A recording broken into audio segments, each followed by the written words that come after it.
अस्सलाम वालेकुम। पाकिस्तान तहरीक इंसाफ के सीनियर रहनमा सेनेटर आज़म खान स्वाति, इन्होंने जिस तरह से हुकूमत के ओछे हथकंडों को एक्सपोज किया, शायद इससे पहले किसी ने किया हो। आपके सामने एग्जाम्पल है, बलूचिस्तान हाई कोर्ट ने गुज़िश्ता हफ्ते के दौरान क्या कहा, पूरी तरह से शर्मनाक इकदाम करार दिया था जो केसेस की भरमार की गई थी। फिर सिंध हाई कोर्ट आज तमाम 34 मुकदमात ख़त्म करने का हुक्म दे चुकी है।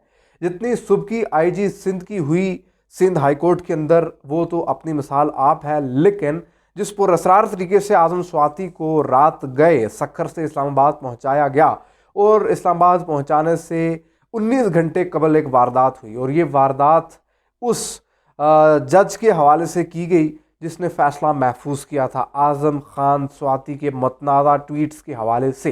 तो ये 3-4 वारदातें हैं जो आपके सामने रखनी हैं, जो इस वक्त हुई हैं। आज़म स्वाति को एक बड़ा रिलीफ मिल चुका है। आज़म खान स्वाति इस्लामाबाद में मौजूद हैं। आज अदालत जब वो पेश हुए तो क्या हुआ वो भी आपके सामने रखेंगे। वो तमाम लोग जो हमारे चैनल पर नए हैं, चैनल को जरूर सब्सक्राइब करें, हमारे फेसबुक पेज को जरूर फॉलो करें, बेल आइकन पर भी क्लिक कीजिए ताकि आप आने वाली अपडेट से आगाह रह सकें, और अपना फीडबैक कमेंट सेक्शन में जरूर दीजिए। आज़म स्वाति के जो मतनाज़ा ट्वीट्स का मामला, फेडरल इन्वेस्टिगेशन एजेंसी FIA ने उस पर 9 दिसंबर को उन्हें गिरफ्तार किया था। उसको लेकर इस्लामाबाद की जो एक सेशन कोर्ट है उसमें 2 पेशी हुई थी आज़म स्वाति साहब की। एक मरतबा 4 रोज़ा रिमांड दिया गया, दूसरी मरतबा तकरीबन 5 या 6 रोज़ा रिमांड दिया गया। और उसके बाद सिचुएशन हैरानकुन उस वक्त हुई थी जब उन्हें बलूचिस्तान ले जाया गया था। बलूचिस्तान में 4 मुकदमात थे उनके ऊपर। अब बलूचिस्तान हाई कोर्ट ने बहुत हैरानगी का इजहार किया, बहुत बरहमी का इजहार किया, और उन मुकदमात को 2 समातों के बाद निपटाया कि ख़त्म किया जाए। लेकिन आज एक बहुत ही अनहोनी वारदात बलूचिस्तान के अंदर भी हुई है कि वहाँ पर भी ये मुकदमा सामने आया, और जिस पर बलूचिस्तान हाई कोर्ट काफ़ी ज़्यादा सीखपा है कि ये क्या मजाक लगा रखा है, ये कौन है जो ऐसा कर रहा है। सिंध की कहानी सुन लीजिए। सिंध के अंदर हमने ये देखा था कि 11 दिसंबर को आज़म स्वाति जो हैं वो सिंध उन्हें पहुँचा दिया गया था। सिंध के अंदर पहुंचाने के बाद जो सिचुएशन हुई वो और ज़्यादा दिलचस्प हुई। वो क्या हुई, एक तो सिंध के अंदर 34 मुकदमात थे और उन मुकदमात की फॉलोअप में उन्हें गिरफ्तार किया गया। और वहाँ पर जब सिंध हाई कोर्ट तक ये बात पहुँची कि ये 34 मुकदमात है, तो एक ही वक्त में एक ही तरह के मुकदमात मुल्क के मुख्तलिफ थानों में नहीं दर्ज हो सकते। इस पर सुप्रीम कोर्ट भी कह चुकी है, हाई कोर्ट भी कह चुकी है। लेकिन बावजूद इसके ये सब कौन कर रहा है, ये आपके सोचने की बात, आप ज़रूर सोचें, इस पर कमेंट भी करेंगे ये सब कौन कर रहा है। लेकिन अब मामला ये है कि जब आज़म खान स्वाति के बेटे जो हैं उन्होंने 12 दिसंबर को, उस्मान स्वाति जो हैं उन्होंने एक एप्लीकेशन सिंध हाई कोर्ट के अंदर दी और ये कहा था कि मुकदमात जो हैं वो ख़त्म किए जाएँ, मज़ीद कार्रवाई से रोका जाए और गिरफ्तारी जो है वो ख़त्म करवाई जाए। तो उसके बाद सिंध हाई कोर्ट ने आज उस एप्लीकेशन पर समाअत की और तमाम 34 मुकदमात ख़त्म करने का कहा। अब जो IG सिंध हैं ग़ुलाम नबी मेमन, वो जब अदालत के सामने पेश हुए तो उनकी अच्छी खासी सरजनिश की सिंध हाई कोर्ट ने कि ये आप इनकी तफसीलात भी पेश करें और ये आप बताएं कि ये एक साथ इतने मुकदमात क्यों हो रहे हैं, और फौरी तौर पर ख़त्म करके 3 दिनों में रिपोर्ट पेश करने का भी कहा है IG सिंध को। ये हदायत भी की है कि कोई और मुकदमा सिंध के अंदर नहीं होना चाहिए आज़म स्वाति के ख़िलाफ़। ये किसको कहा गया, ग़ुलाम नबी मेमन को, जो कि IG सिंध है।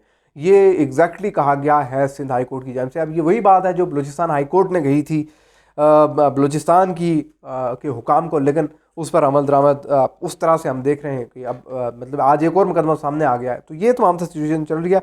दूसरी जानिब एक और चीज़ ये कि जब दूसरी समाअत हो रही थी सिंध हाई कोर्ट के अंदर, तो यानी गुज़श्ता समाअत, तो उस पर माजरत की थी, माफ़ी मांगी थी IG सिंध ने। ग़ुलाम नबी मेमन ने यह कहा था कि जो हुआ गुज़श्ता समाअत पर, उस पर मैं माज़रत चाहता हूँ, और इस तमाम तर सिचुएशन के साथ 34 मुकदमात तो ख़त्म हो चुके हैं आज़म स्वाति साहब के ऊपर।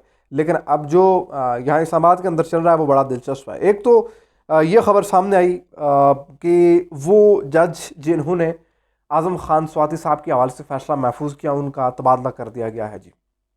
अब वज़ारत कानून की जब से एक नोटिफिकेशन सामने आया था, जो स्पेशल जज हैं सेंट्रल सेशन कोर्ट के आसफ़ महमूद, उनकी खदमात इस्लामाबाद हाई कोर्ट को दे दी गई हैं, जबकि उनकी जगह जज आज़म खान जो हैं वो नए स्पेशल सेंट्रल जज होंगे जो इस वक्त प्रोसिक्यूशन कर रहे हैं, जो इस वक्त इन तमाम मुकदमात को सुन रहे हैं। अब मामला ये है कि ये तबादला कितना इम्पैक्ट डालेगा उस तमाम तर मामले के ऊपर जो चल रहा था, यानी गुज़श्ता 2 समातें इस्लामाबाद की इस मकामी अदालत के अंदर जो है उसमें बहुत ही ब्लैक एंड वाइट में नज़र आ रहा था। अदालत पूरी तरह से सुन रही थी, पूरी तरह से आज़म स्वाति साहब का मामला सुन रही थी। बावजूद इसके उन जज साहब का तबादला कर लिया गया और अब 16 दिसंबर तक इस्लामाबाद की इस स्पेशल कोर्ट का ये जो लोअर कोर्ट है, सेशन कोर्ट है, उसका फ़ैसला फ़िलहाल रोक दिया गया है। 16 दिसंबर तक का फ़ैसला आएगा कि आज़म स्वाति साहब के हवाले से क्या होगा। लेकिन अब जो बाबर अवाम साहब ने कहा वो भी बड़ा इंपॉर्टेंट है, जो आज पेश हुए यहाँ सेशन कोर्ट के अंदर।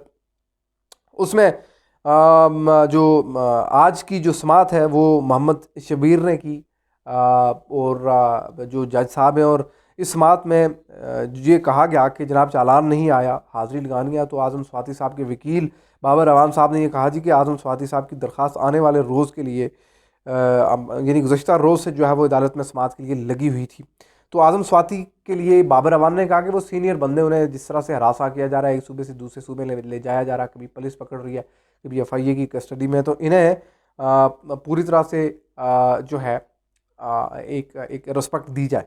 तो अब इस्लामाबाद के अंदर ये हुआ है जी कि 14 रोज़ का जुडिशल रिमांड जो है वो उस पर आज़म स्वाति साहब को मज़ीद हवाले कर दिया गया है FIA के। अब इन 14 रोज़ के अंदर क्या होगा, ज़ाहिर है जुडिशल रिमांड के अंदर यही होता है, मज़ीद तफ्तीश होती है, तहकीक होती है, और अभी तक कुछ नहीं निकला, कुछ सामने नहीं लाया गया। अदालत के सामने FIA के हुक्काम ने कोई मज़ीद बड़ी वजाहत पेश नहीं की जी कि क्या गैर मामूली इनको मिला। लेकिन ये ज़रूर है कि जिस तरह से पुरस्कार तरीके से शक्कर से इन्हें इस्लामाबाद पहुँचाएगा, और फिर गुज़श्ता रोज़ मुराद अली शाह कहते हैं सिंध के वज़ीर आला कि उन्हें जो कहा जा रहा है जी कि उनका जहाज़ इस्तेमाल हुआ, ऐसा कोई सिलसिला नहीं है, जहाज़ उनका इस्तेमाल नहीं हुआ।